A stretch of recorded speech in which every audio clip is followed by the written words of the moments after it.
Magandang araw mga kaistorya. Isang kwento na naman ang matutunghayan natin sa araw na ito. Nga pala, kung ikaw ay bago lang napadpad dito sa ating channel na Kabilugan ng Buwan, paki-subscribe, like, comment, and share.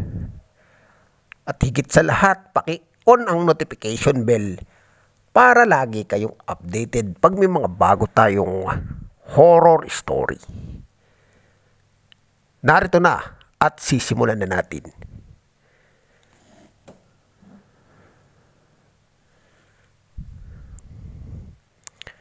Ang kwentong ito nangyari sa probinsya namin, sa liblib na lugar sa Bicol. Ako nga po pala, si Hiner. Bali, dito na lumaki sa liblib na lugar na ito at nagbinata. Noong mga bata pa kami, siguro mga elementary, 4 kaming magkakaibigan na talaga namang lagi kaming magkasama sa lahat ng oras.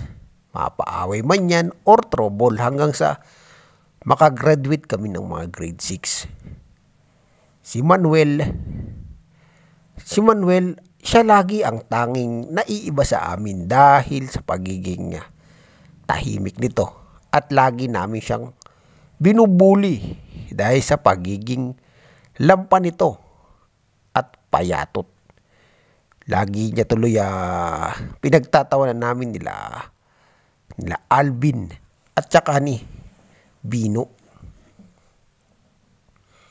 Nang makagraduate kami ng grade 6, ay hindi na namin pa nakita si Manuel hanggang sa nabalitaan namin na lumipat na sila ng ibang lugar. Siyempre, pagdating ng high school, 3 na lamang kami magkakasama ni na Alvin at Bino. Hanggang sa tuloy-tuloy pa rin ang aming pagkakaibigan hanggang sa lumipas ang ilang dekada. Pare-parehas na kaming mga may pamilya at dito pa rin naninirahan sa lugar na ito. Isang araw habang ako ay abala sa aking pagsasaka.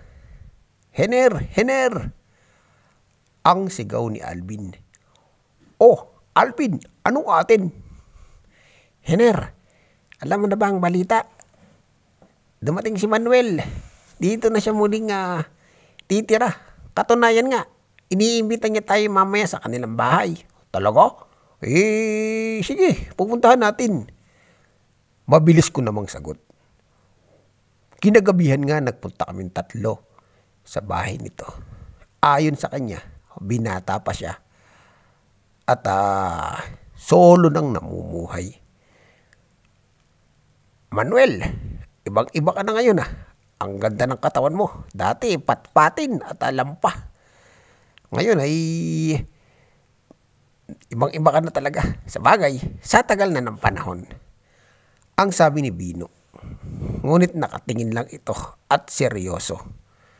Nag-inuman kami at sa dala na lambanog ni Alvin.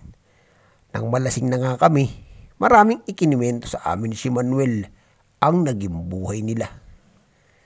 Napakahirap ng naging buhay namin nang lumipat kami. Hindi nga ako nakapag-high school dahil tatay ay ng babae. Ayun, napariwara kami magkakapatid. Nako, nakakalungkot naman pala ang nangyari sa pamilya nyo. Dapat pala hindi na kayo lumipat dito noon. Ang sambit ni Alvin. Sa kabila noon ng matapos ay masaya naman kami naghiwa-hiwalay nang matapos ang aming inuman. Isang araw, habang ako ay nasa bukid at nagpapahinga, nilapitan ako ni Alvin. Hiner, ilang araw na raw hindi umuwi sa kanilang bahay si Bino. Saan kaya nagpunta yung tao na yun? Nagulat naman ako sa sinabing yun ni Alvin. Hindi naman na ganun dati. Si Bino, kung saan ito magpuntay, nagpapaalam ito sa kanyang may bahay. Oh, saan naman kaya pupunta yung tao na yun? Di nga rin malaman ng asawa niya kung saan siya nagpunta. Mabuti pa't hanapin natin. Sige, tatapusin ko lang ang papakain dito sa aking baka. Susunod ako. Gaya ng sinabi niya ng asawa niya, hindi namin nakita ang anino nito. Hanggang sa may nakapagsabi sa amin na isang kapitbahay na ang huling kasama raw nito ay si Manuel. Kinumpronta namin ni Alvin si Manuel. Pero aniya, mga brad, nagkita lang naman kami dyan. Pagkatapos ay bigla na lamang siyang umalis. Sabi niya may pupuntahan siya. Ganun ba? Saan kaya nagpunta yung tao na yun? Siya nga pala, mamaya punta ka sa bahay. Kaya may handa akong pulutan. Inom tayo. Sige, hindi ka namin tatanggihan dyan, Manuel.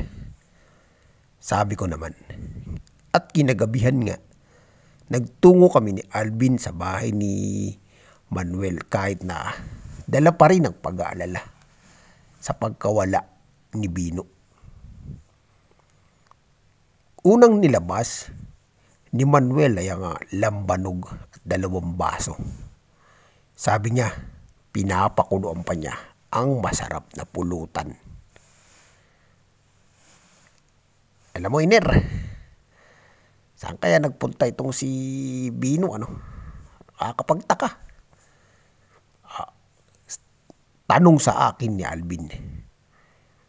Siguro, babalik din yun pagdating ng gusto lang niyang magpahinga. Hindi naman ganun yun. Pamaya-maya lamang lumabas na si Manuel. May dala itong kasirola na malaki at isang pinggan. Nilapag niya iyon. Nagtaka kami ni Alvin dahil ibang amoy. Iba ang amoy ng pulutan na yon kahit na umuusok pa ito't bagong luto. Parang amoy malansa. Manuel, ano ba yung iniluto mo? Parang ang lansa pa. Masarap to, karne. Tikman nyo, masarap yan. Nang nilagay niya na sa pinggan, nagkatinginan pa nga kami ni Alvin dahil ang lalaki ng buto at may kaunting laman. Tinikman ni Alvin ang sabaw na pasuka ito.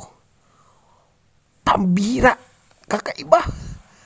Lalasunin mo ba kami, Manuel? Hindi masarap ang lasa nito. Agad uminom ng lambanog si Alvin dahil kakaiba, aniya. Gusto niyo bang malaman kung sino yan? Yan si Bino. Kinatay ko. Sandali lang at may kukunin ako. Kinuha din naman Manuel. Pumasok ito sa kanyang bahay. Pagkatapos paglabas niya, dala-dala niya ang ulo ni Bino. Hinagis niya ito sa lamesa. Gulat na gulat kami ni Alvin. Ulo iyon ni Bino. Bakit ginawa mo to? Bakit ginawa mo to, Manuel? Sabi ni Alvin. Ako naman ay todo nervyos at kabog ng dibdib ang aking nadarama. Maya-maya lang nilabas niya ang kanyang malaking itak. Kayo naman ang isusunod ko. Kayo ang gagawin kong pulutan. Nagkatingin kami ni Alvin na sabay halagpas ng takbo.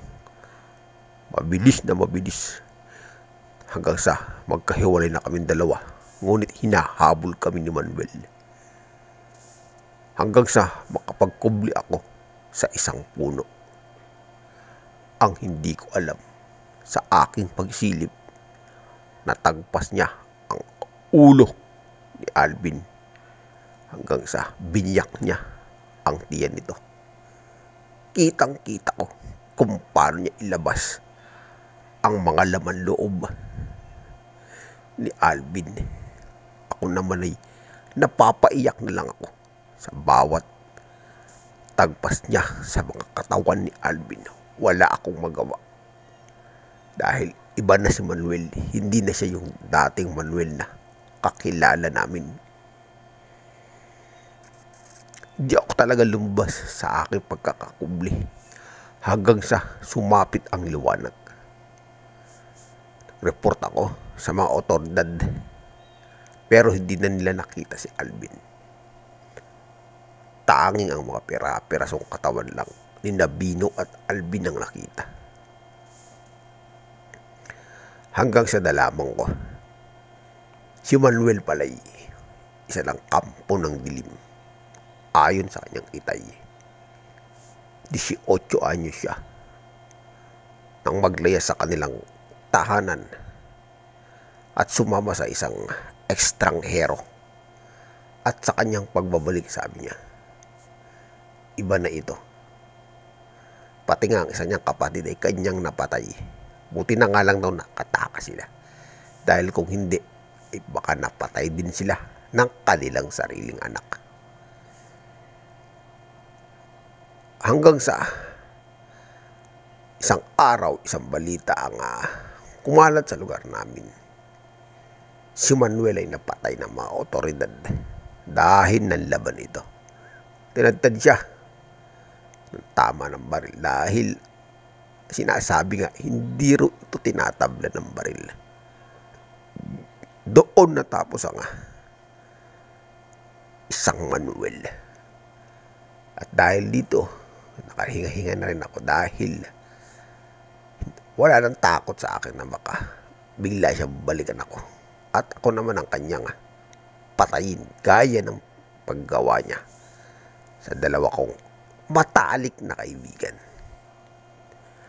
Hanggang dito na lamang at gumagalang. Hener.